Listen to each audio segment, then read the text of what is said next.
Hello everyone and welcome back to Destiny. A brand new era has started. We have finally seen footage from Destiny 2. Bungie has just concluded their gameplay premiere presentation where they gave us a ton of new information about the game, and of course it was absolutely incredible to watch. They opened the show with a demonstration of the opening campaign mission where we lose the tower to the invading Red Legion force. My jaw was on the floor as I watched them fight through the tower. Now there's almost too much to go over. They gave us a brand new gameplay trailer which I will be breaking down later today, so be sure to turn on notifications if you haven't already, and you'll be alerted to when that video goes up. Of course, my Destiny 2 coverage will continue over the coming days as there is a metric ton of things to discuss. But for now, let's go over 7 of the biggest bullet points that summarize what's new in the game. Without further ado, let's jump into it.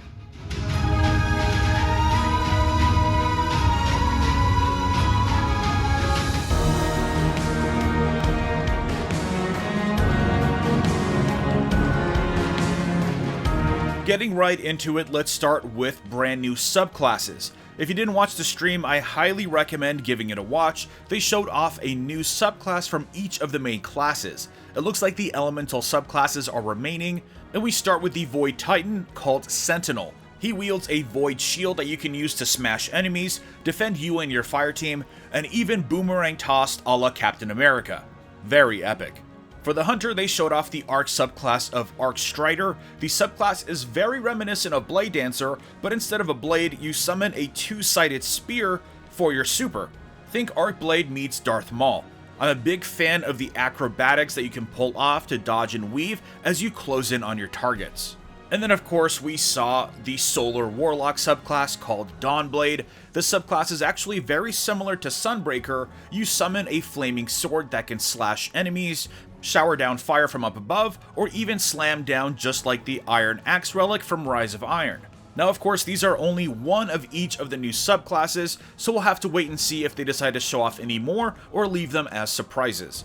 Next up, let's talk about the weapons. They have entirely restructured the way weapons work in Destiny 2. They have scrapped the primary, special, and heavy slots and have replaced them with new weapon slots, which I'm personally very excited about. First off, we have the kinetic slot. This looks like it features the primary weapons you know and love, this time with submachine guns and sidearms thrown in. These should act and behave just like primary weapons do right now. Next, we have the energy weapon slot, which features the same weapon types except with elemental damage. Luke Smith mentioned that you can have the same weapons in the kinetic and energy slots, so I'm not sure how they'll fall into the separate pools. I guess we'll have to wait and see. But perhaps most interestingly, they've taken what we now know as special and heavy weapons and moved them into a brand new third slot called power weapons. This includes everything from sniper rifles to shotguns to fusion rifles, rocket launchers, and grenade launchers, and some crazy cool new looking energy based weapons, including a very cheeky cameo from the fabled Dubious Volley, which never made it into the first game. Now with this change, I'm most interested in to see how the ammo distribution works for all the weapons. I will of course be diving into a separate video dedicated just to weapons. As you notice, there's a lot more to go about. There's some new perks, and even something called a mod slot. So that'll be really interesting to dive into. Definitely stay tuned for that. But anyways, moving to the next bullet point, which is the brand new HUD. The new heads-up display looks incredible. It looks like we now have 3 abilities on the bottom. I believe the third is simply some kind of kinetic ability. We see a Warlock put down something called a Healing Rift, and then something else called an Empowering Rift, so we'll have to analyze that a bit more and talk to you more about it later. But anyways, the HUD is much more purposeful and features much more useful information like which super you have equipped, and I really like the new way they display what your next objective is. Much clearer this time.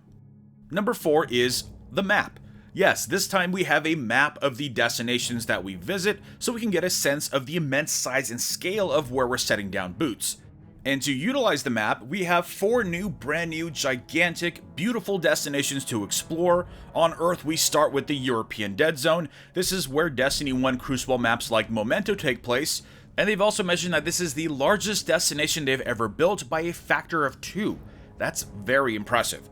It has a very cool aesthetic, and of course, it's filled with tons of scattered heroes, and I can't wait to explore every nook and cranny. Outside of Earth, we have Titan, the moon of Saturn, which is an ocean world with gigantic Golden Age structures. Next is a planetoid called Nessus, which the Vex have occupied and turned into a gigantic machine. It also features lush landscapes, very reminiscent of Venus. Finally, we have Io, which is a moon of Jupiter, and it's the last place the Traveler touched in our solar system. And of course, with that, it is bound to be full of mystery. Oh, and on top of that, you can launch into any activity or destination without going to orbit. Hallelujah. And this naturally leads to the next topic of patrols. On these new destinations, aside from the typical patrols, we have some brand new activities that should liven up the destinations quite a bit. First off, there are adventures, which sound kind of like side quests that you have to hunt down and will lead to make your guardian more powerful. And then we have the brand new concept of lost sectors, which sound like dungeons. They will feature areas with hidden treasures where you have to defeat a boss. I just hope they're as epic as they are mysterious. I'm very excited to finally have much more to do in these incredible new destinations. It would be a shame for them to build something so beautiful only to have it go to waste. Number 6 is a brand new social feature that takes advantage of clans called guided games. To make this possible, Bungie has fully integrated clans into Destiny 2. You can now join clans, manage your roster, and even set a custom banner. On top of that, there will be clan-exclusive rewards and achievements that every member can contribute to. Now, with this integration, Bungie hopes to answer the call for raid matchmaking with a new concept of guided games. Guided games let you set yourself as available or to be invited by a clan, or even seek out a clan to join for a specific game or activity. This should help solo players experience things like nightfalls and raids that might otherwise be closed off to them. I think this is a very smart approach to solving the problem, and I highly agree with their observation that a purely pickup group can get very toxic very quickly. Finally, we have the Crucible. We don't know too much yet about the Crucible, but what they did tell us is that they're really focused on PvP experience, and now all games will be 4v4. There will be more additional information on the screen, like whether or not your enemies have their super, and there will be brand new game modes like Destiny's first true attack defend mode called Countdown. So yeah, those were just 7 of the biggest things. As I mentioned, we'll be diving into these points in much more detail in the coming days, so stay tuned. Now, as a bonus point that came to light as I was putting this video together is news about the PC release. The first thing we learned about the PC release is that the game is being made available through Battle.net. I'm very excited about this because Blizzard has some really good anti-cheat systems out there, and now Destiny can help take advantage of that for the PC release. Not to mention that the rollout of updates is going to be much smoother since Battle.net has full control over that system. In addition, we now seem to have some more information about how the game will run on PC. GameSpot has officially confirmed that the game will feature 4K resolution support, an uncapped frame rate, full mouse and keyboard support with custom key mapping, text chat, adjustable field of view, a detailed PC settings screen, and 21:9 monitor support. If I didn't know it before, I know it now. I will absolutely be playing this game mainly on PC. I have been saving for a gaming PC for some time, and it seems like this is where I'll be getting the best experience.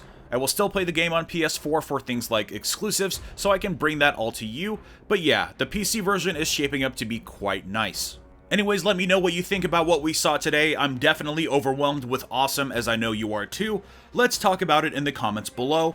Also, let me know what topics you want to dive into first. I'm going to try my best to organize all this in a very pleasant and cohesive way, so let me know which one of these points you would love to explore in more detail. Drop a like if you enjoyed this video, and subscribe for more Destiny content. And I will see you all next time.